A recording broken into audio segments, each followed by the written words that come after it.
Özellikle 2015 yılından itibaren Başbakanımız ve hükümetimiz olarak ülkemizde girişimcilere ve işletmelere yönelik çok cazip destekler ve krediler sunulmaya başlandı. Özellikle İslam'ı artırmaya yönelik dediğimiz yeni girişimcilik desteğinde yeni işini kuranlara 50.000 TL'ye kadar hibe, 100.000 TL'ye kadar da sıfır faizli bir kredi kullanılmaktadır. Buradaki amaç hem İslam'ı artırmak hem de katma değeri yükseltmek.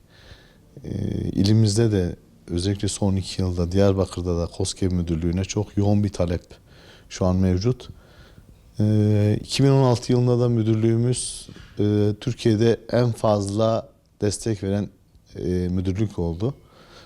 Türkiye birincisi şu anda oldu 2016 yılında. Yaklaşık 360 girişimcimiz işletmesini kurup yaklaşık 13 milyon TL hibe bir destek bizde kullandılar. Bu desteğimize devam ediyor. Yine 2017 yılında da yine planlamamızı yaptık. Yaklaşık 500 işletme bir hedefimiz söz konusu 2017 yılında yeni işini kuranlar için. Bunlar için eğitimler tabii öncelikle sağlıyoruz. Bir girişimcilik eğitimi sunuyoruz. Ondan sonra işlerini kurmaları halinde bize geliyorlar. Desteklerimiz bu şekilde devam ediyor. Bunun yanında mevcut işletmelerimize de işlerini geliştirmeleri için işletme kredileri ve KOBİGEL dediğimiz proje destekleri mevcut. Malumunuz 2016 Aralık ayında hükümetimiz tarafından Türkiye genelinde 15.000 işletmeye bir kredi, 50.000 TL'lik bir sıfır faizli bir kredi sağlanmıştı. Yoğun bir talep olduğu için hükümetimiz tarafından bu sayı 250.000'e çıkarıldı. Ve şu anda bunun da başvuruları devam etmekte.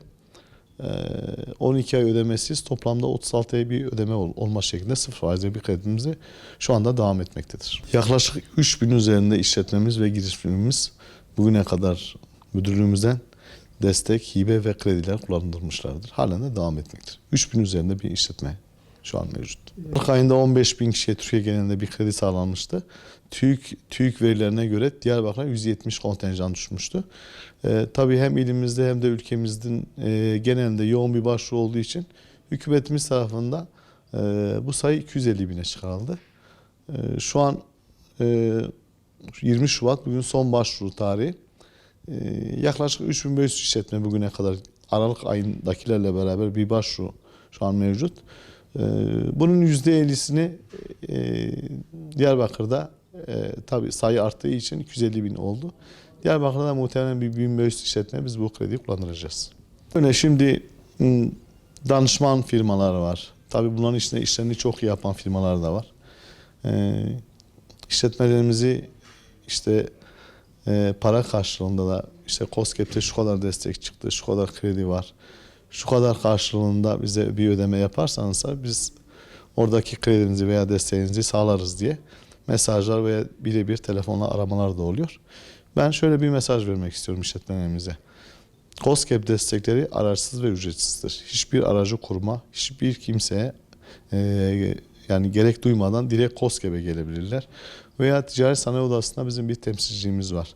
Yerimiz biraz uzak olduğu için vatandaşlarımız Diyarbakır Ticaret Sanayi Odası'ndaki bulunan yerimize de orada da gidip oradan da bilgi ve destek başvurularında bulunabilirler. Araçsız ve ücretsiz bizim desteklerimiz. 2015-2016 çok yoğun bir yıl oldu bizim için, son 2 yıl. Yine 2017'de de bu yoğunluğun devam edeceğini öngörmekteyiz. Ve çalışmamızı da bunlara göre şu anda şekillendirdik. Direkt KOSGEB'e vatandaşımız, girişimcimiz, işletmelerimiz direkt KOSGEB'e gelip uzmanlarımızdan gerekli bilgilendirmeyi alabilirler. Ve KOSGEB'i mutlaka takip etmelerini biz öneririz.